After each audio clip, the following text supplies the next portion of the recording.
Hello, welcome to another video. My name is Veldboom, and in this video I will be basically taking you guys through how to turn your now designed shell model that I showcased within the couple of tutorials and the speed art video back into an actual solid model that you can then later on 3D print if you would like to, or do some CFD analysis to it, so or whatever. So that's actually also what we're going to do in this video. I'm gonna go over like all of the aerodynamics and the things that I had planned out for it and everything. So yeah, the first thing you need to do is create a solid model of your shell model. And how do you do that? So you can kind of already see that I've already been through this whole process. So the feature tree is already like way down here, so you could probably imagine that I'm already done with all of this, but I'll just take you guys through all of the steps and everything. So what you can see here is that I'm using surface knits, and surface knits, you can find those in the surface tab, and then here will be surface knits. So what you could do with this is actually select all the surfaces together and then knit them together to make sure that you don't have any of these blue lines that you can see within this surface on the actual body. So you can see that all of the lines for all of the other surfaces that are merging together are actually black now. Despite only not despite, but just this on this panel, because I wanted to have it as a loose entity and I couldn't incorporate it into everything, so I did it separately later on in the process. But you can see everywhere else all of those lines where they're closed. So of course along the borders they're still blue, and here you can see in the wing that's also still blue. But you just need to go over everything and make sure that once you get to a certain process, then that everything is closed off and it should no longer have any issues with any of these type of lines that are coming in here. So that is the first step. So knit all of the surfaces in your car together to ensure that you would have a full enclosure. So then I will always do stuff from the halfway and then mirror it onto the next side. So the next step that I always take is to make some planar surfaces, and that is to close everything off here. And I'm gonna just go through one of these surface knits to showcase kind of what I've been doing and how.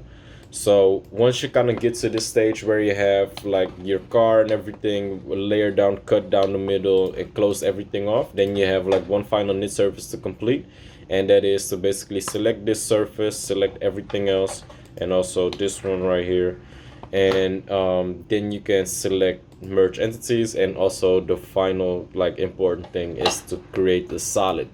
And once you created a solid, then you can just select an arrow, and if everything is closed, then you will have a solid at this point. So for me, I'm gonna delete it because it's already in here, but don't do that if you haven't done it already. So I can just drag that down and just one by this step.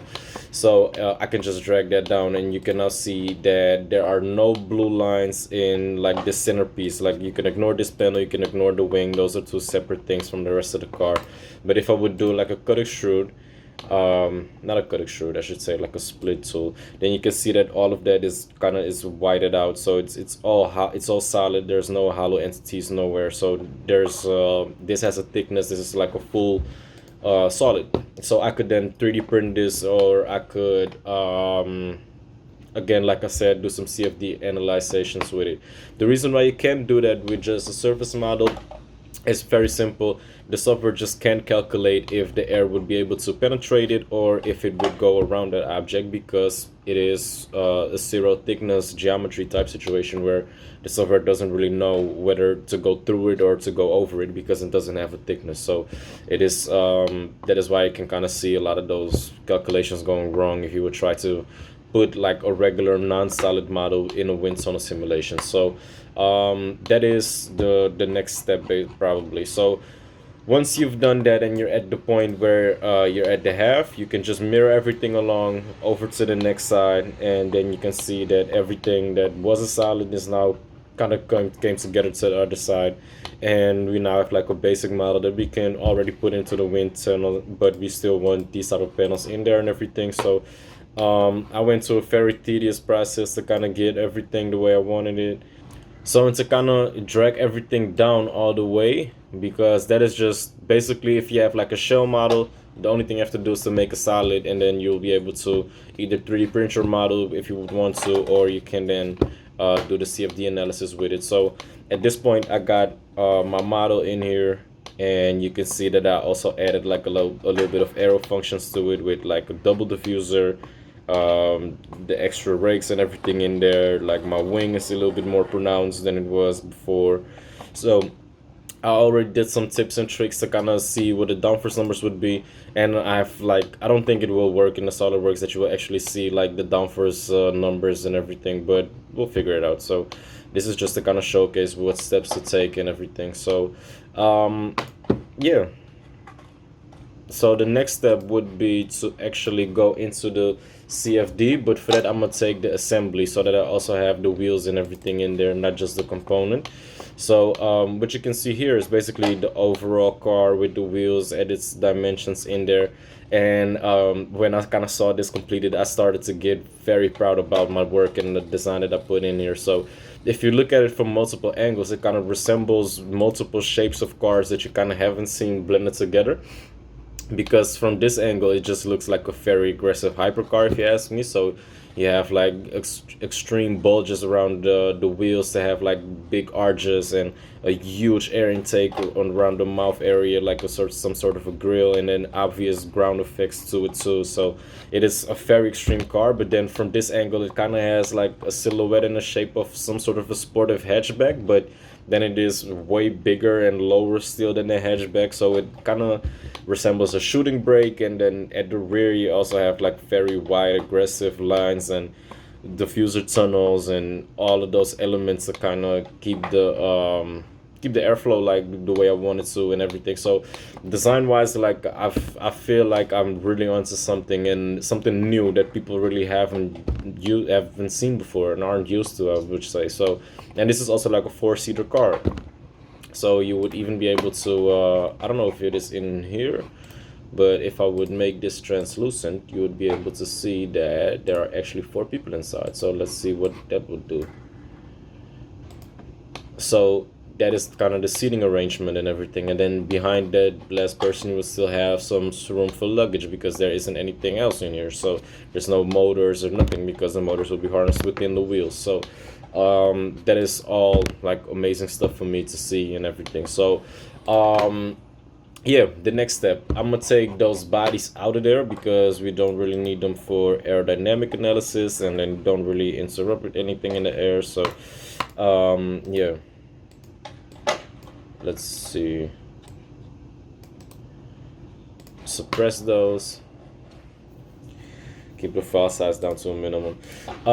I actually don't know where this tab is supposed to show up, because I don't see it anywhere. But if you go to your SolidWorks add-ins tab, then you can click on Flow Simulation, and because I already set it up, you can see that it kind of popped out. But I don't really want to showcase this right now because I want to take you guys through the steps on how to get there. So I'm gonna go back and kind of make this whole window solid again. So yeah, the first thing that I always do, because usually you would have a tab here for simulations and everything, and that you will be able to see like the wizard and to set up everything. So I just type in the search bar Wiz, and then if you have like your search bar set to commands, and then there will be like a pop-up for wizard, and that is what you would need to kind of start your aerodynamic analysis. And then you will end up with this window, and then you can like select what type of configuration you wanted, because I could make different configurations where I have one with like the wings added and with all of the downforce things added, and then I have also one that is plain, if for example, but you don't need to if you don't want to. In this case, I'm gonna just show you how to get there. For me, velocity is here set up for meters per second. I just put it at kilometers an hour. If feel free to put it in miles an hour, whatever is like whatever you're used to and what is like for your metric system basically. And then here you have the analysis type, if it is internal or external flow. So for me, it's about like the air flowing around it, so I must put external. Exclude cavities without flow conditions. So if it would be like an internal pocket of air, then in that object, then it will kind of exclude all of those. But that doesn't really like do a lot right now, and all of these physics features also don't really do a lot for the simulation that we want to do. So gases, air, so that is basically all there is. You just double tap it, And yeah, that is it. And air is basically like a mixture that is at a certain density that is very reminiscent of regular air outside. I think it's like 1.26 kilos per square meter of like regular density. And then you can just click next on this one. Doesn't really do anything. And then here you can set up the speed for the air. So here you can see like your origin and everything, and then you can see that in the Z direction, or C, however you're gonna pronounce it, that is where I want my airflow to be. So usually the industry standard is 250 kilometers an hour, so that is where I'm putting it at. But you can also see that if you would want to learn how the aerodynamics would work in different yaw angles of the car and stuff like that, then you can see that you could also add like speed into the X direction. So let's say if I put minus 25 in here, then you can kind of see that the air will hit it at a certain angle, and then by varying the amount of air from left to right and everything, you can then control how much you want it to. Like if I want that angle to be a little bit more extreme, I could put it at 75 if I so wish, and then you can see that that would happen. So for that case, you will kind of see what the aerodynamics would be in cornering situations and stuff like that. But for now, I'm gonna just keep it at 0. So I'm gonna finish that up, and then you can see that it will create a box around everything that it needs to calculate. And now the box is extremely big because I also have a floor in this model. Let's see, because the ground effects are something that are very important also in aerodynamics to kind of see what will happen. So I already put a floor in there. You can do that later on, you can do it beforehand, it doesn't really matter too much. And then you can see here in your feature tree and everything above that you have different tabs for properties, configuration, so on. And then here, this is like your simulation manager, and then you can select the different parameters of everything in here. So this is the first one, computational domain, and in here you can kind of select how big you want that box to be. And the box is basically the area of where everything is going to calculate. So the bigger you make it, the longer it will take. Very simple. So if you just look at it from this angle, all of this area is not going to be affected by the aerodynamics of that car. So if you would just make it as small as possible around the car in the area where you think you would need it. So also, you don't need to go backward massive amount. Like this would be already fine, and then you kind of want it to start right before the car itself.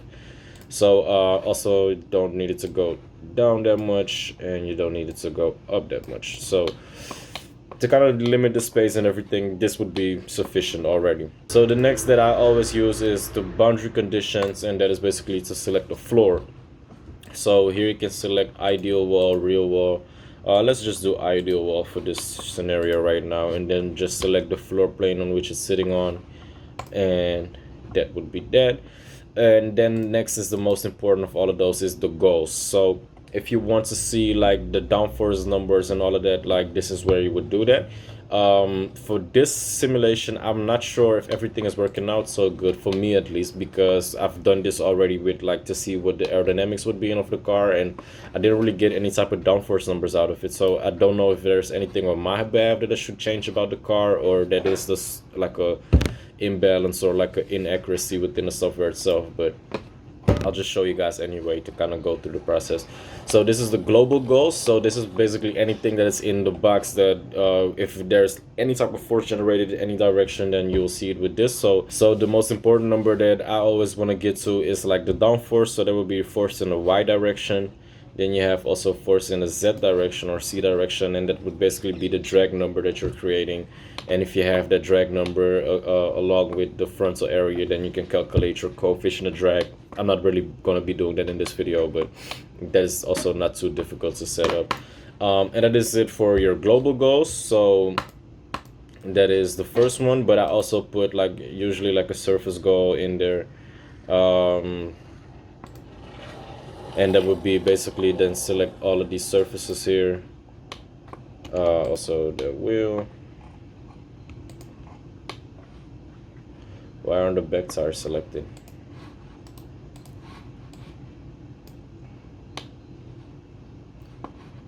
Okay.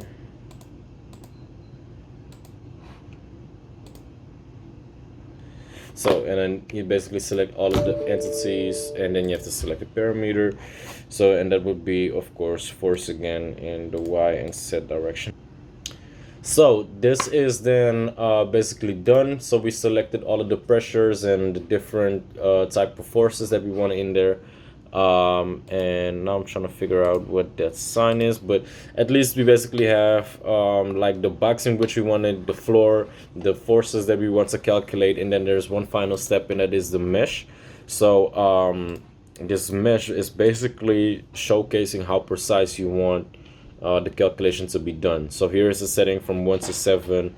I usually put it at like 6, and then you can hear this is like the mesh density that you want to use, and you can select uniform mesh, or if you want to have, you can keep that unchecked if you wanted to have like multiple boxes in more highly detailed areas and then bigger boxes in other ones, or if you want them all to be like the similar size and all of that. So if you want to take it even further, you can do it manually, and you can have like a bunch of other options in there that can like do different stuff for you.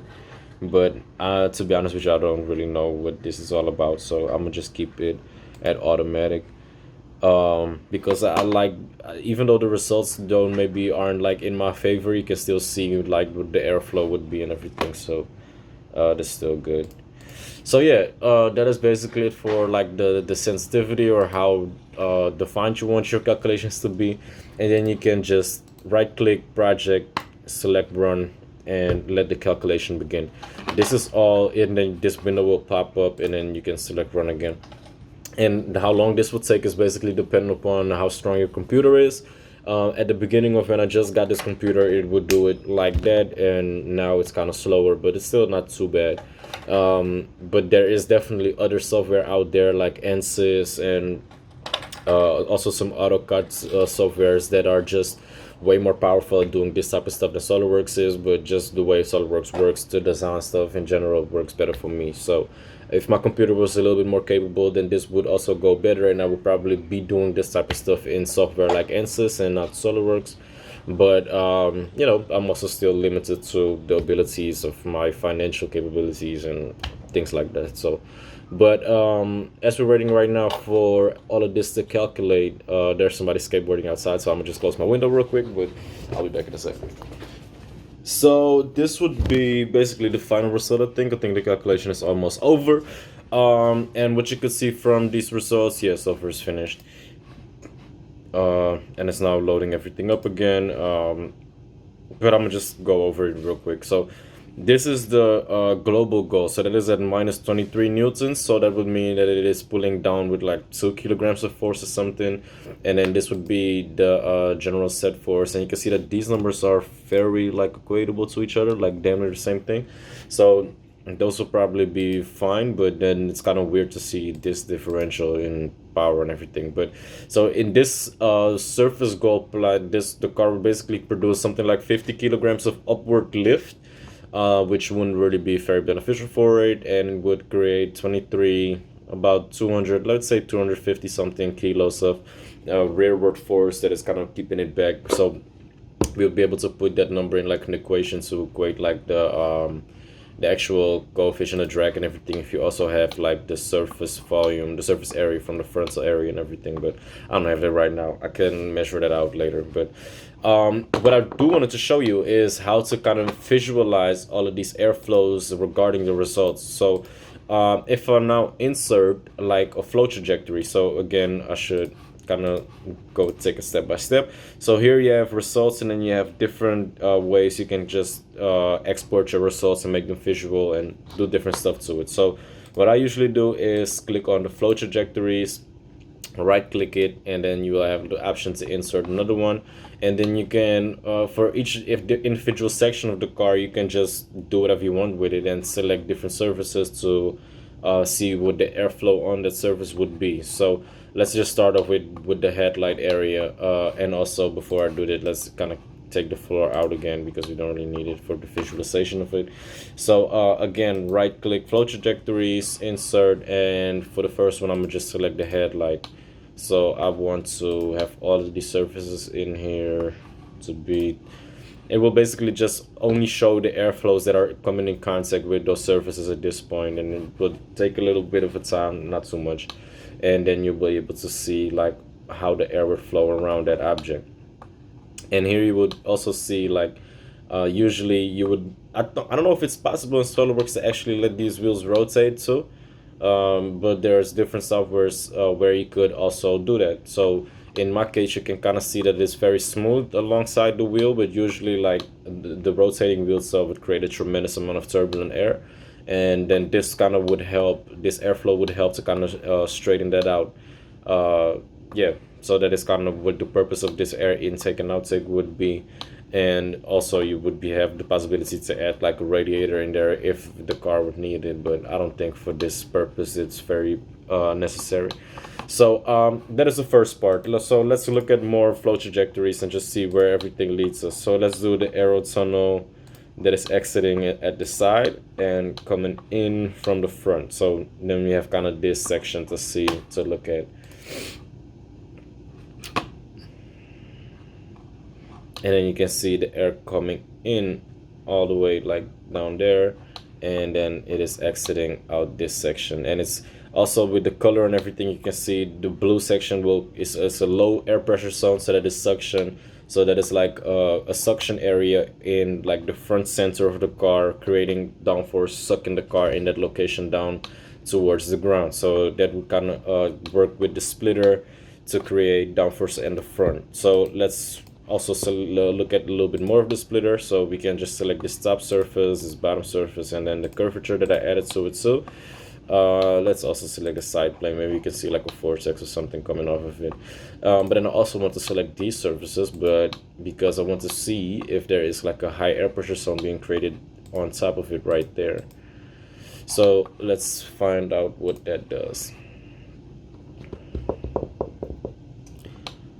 So yeah, it's not really creating a high air pressure zone. It's even doing the opposite than I expected, but you can see that it is still blue at the bottom and that it is a little bit more green at the top. So you could see like that is already like a pressure differential that would press it downward. So I could even like go a little bit further in the future and create a little bit more of like a how should I say, like a guide pattern that's kind of following a wing shape to it. And then it would create an even more extreme low air pressure zone on the bottom, and in turn that would also lead to like a more high air pressure zone at the top. So that is basically the whole first front section of the aero kit that we made, but you can see that no air has been entering into that huge air intake or even over the fender. So what we can do is basically hide these three, because you kind of want to see the individual sections and not really get confused by where air is going.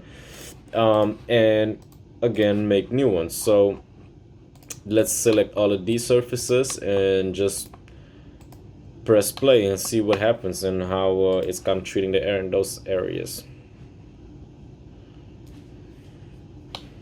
So here we go, and here you can see that all of this is creating a very low air pressure zone basically in this area, which would be on top of the car. And that is a negative because that would create a lot of lift. So if there is anything we could do to kind of limit that, that would be very helpful for the car, because this area is just, like I said, it's just creating a bunch of lift, and it's pretty extreme too. And what we could also do is even play, so we can also see the airflow and what the direction it's taking, and maybe what would be like a good thing to prevent this area from happening and all of that. So that is another thing for it too. So for me, looking at it right now, I don't really have a solution for it right away, but that is just basically like an area to work on. Like maybe we could add like a wing mirror stock that sits in this section here, that kind of is flowing along in the same direction, but kind of slows the flow down a little bit, something like that. But there's different things that you could do with it. And here we can see also a little bit of how that air is kind of traveling along the wing side of it, but it's not a lot of airflow specifically going through it, but you can see like a little bit of a kick up of the airflow above it, and that it's supposed to be doing a little bit more of its job. And then we can also see one of the airflows kind of falling down and kind of also guiding the airflow downward, and that's also something we want to limit. So we can also, like, maybe in the future, like, put up a little bit of a lip here to kind of over exaggerate, like, a kick up ductile effect, that we don't have that airflow falling downward, and kind of keeping it going up to also help the rear wing and the diffuser to produce its maximum downforce. Speaking of rear wing and diffuser, let's also put those in there so we can have like a good feel and idea of what those things are doing for sure. Yeah, and also select the underside of it, and then I'm just select a couple of the elements from the diffuser tunnel. And let's also do the rakes in here. And I guess we'll also get like a good feel of what the actual floor of the car will do in this way. And yeah.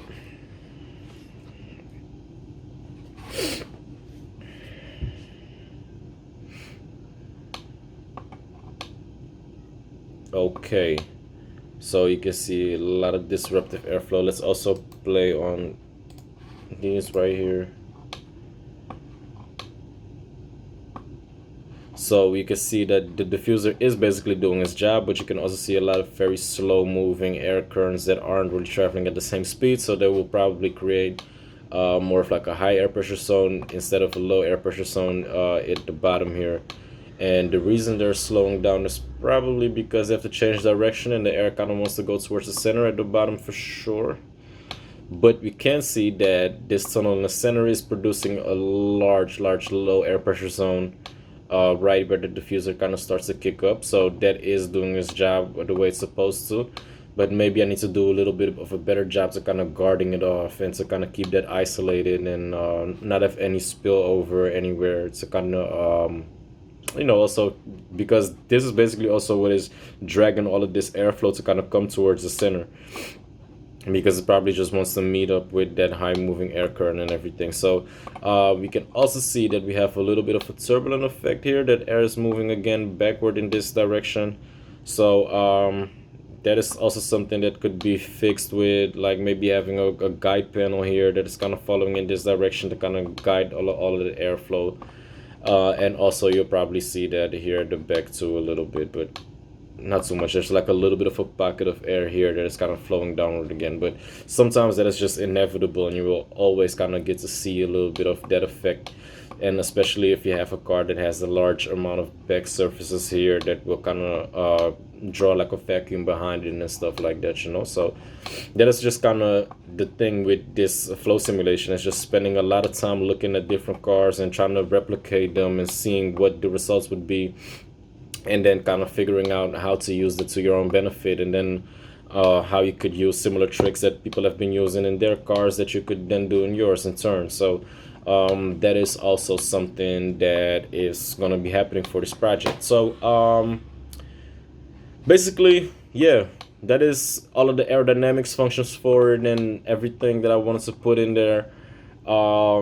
There will still be a lot to come. This is not done by any type of necessary means, but this is just a good idea to showcase what it is that you're trying to accomplish and everything. And then once you actually separate everything into different body panels, then you'll get a better grasp on how to kind of mold the car to fit your benefit and to fit your requirements and everything. So that has been another video of This the Number One Designer YouTube channel. Thanks for watching. Please subscribe if you enjoy this content. There will be a lot more coming, especially with this quarantine is still going on.